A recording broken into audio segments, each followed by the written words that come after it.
समुच्चय के अंतर्गत हम आज देखने जा रहे हैं समुच्चय के प्रकार। कुछ प्रकारों को हमने पिछले वीडियो में देख चुके हैं। आज हम उससे आगे चलते हैं। तो इसमें हम ले रहे हैं उपसमुच्चय।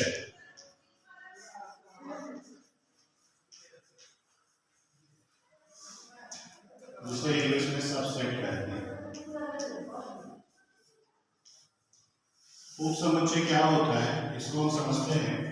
जैसे हमारे पास ए एक समुच्चय है और एक बी एक समुच्चय है, तो ए को बी का उपसमुच्चय कहेंगे कब, जब ए के सारे अवयव बी में होंगे।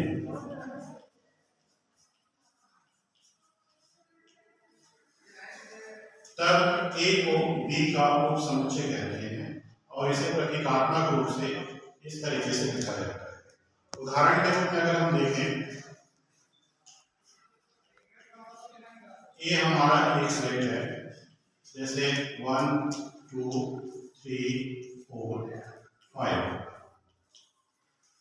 इसके अवयव हैं, और बी एक हमारा समुच्चय है जिसमें अवयव है 1 2 3 4 5 6।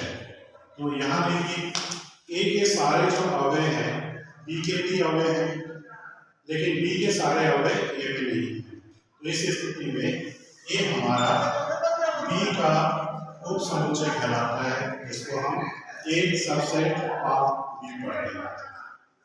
इसी तरीके से अगर हम देखें तो बी को क्या कहेंगे, ए तो हमारा उपसमुच्चय हो गया, बी हमारा कहलाता है अधिक समुच्चय। अधिक समुच्चय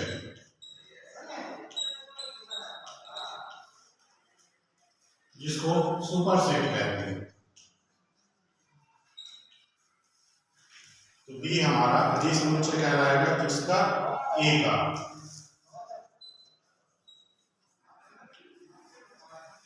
तो इस प्रकार से हम उपसमुच्चय को परिभाषित करते हैं। आगे लिखते हैं उचित समुच्चय।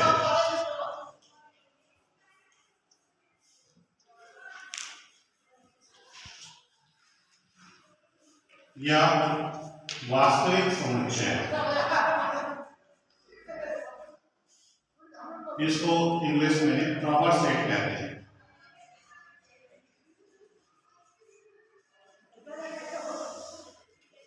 यहां पर भी हम मान लेते हैं कि ए हमारा कोई एक समुच्चय है और एक समुच्चय बी है।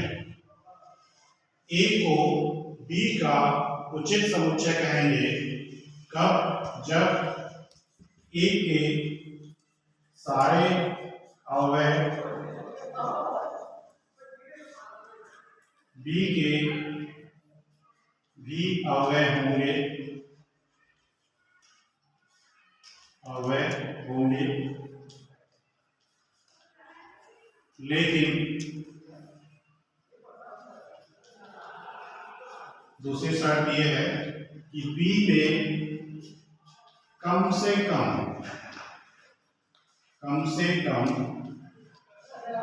एक अवयव ऐसा होगा जो ए में ना हो।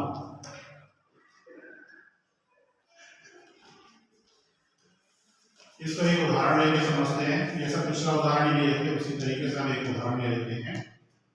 2 4 6 8 ये हमारा एक समुच्चय है। दूसरा हम ले लेते हैं बी, 2 4 6 8 10 ये हमारा बी एक समुच्चय है। तो यहाँ पे देखिए ए के सारे अवयव 2 4 6 8 बी में भी है 2 4 6 8। तो पहला शर्त हमारा यहाँ पे पूरा हो गया। दूसरा ये है कि बी में कम से कम एक अवयव ऐसा होना चाहिए जो ए में ना हो। तो यहाँ पे देखिए बी में एक अवयव हमको मिल जा रहा है 10 जो ए में नहीं है, अर्थात ए जो है बी का उचित समुच्चय या वास्तविक समुच्चय या प्रॉपर सेट कहलाता है और इसे इस प्रकार से व्यक्त किया जाता है। इसी में आगे हम चलते हैं। उचित के बाद अनुचित समुच्चय।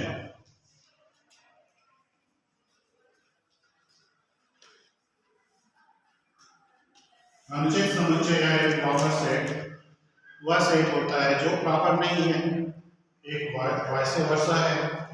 जो उचित समुच्चय नहीं है वो अनुचित समुच्चय है। तो हम जानते हैं कि प्रत्येक समुच्चय स्वयं का समुच्चय होता है। दूसरा चीज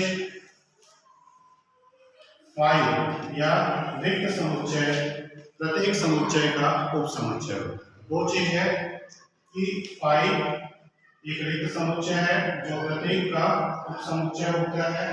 वैसे ही एक समुच्चय या समुच्चय प्रत्येक स्वयं का उपसमुच्चय होता है।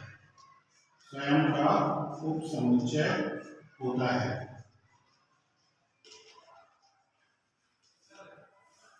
स्वयं का उपसमुच्चय होता है।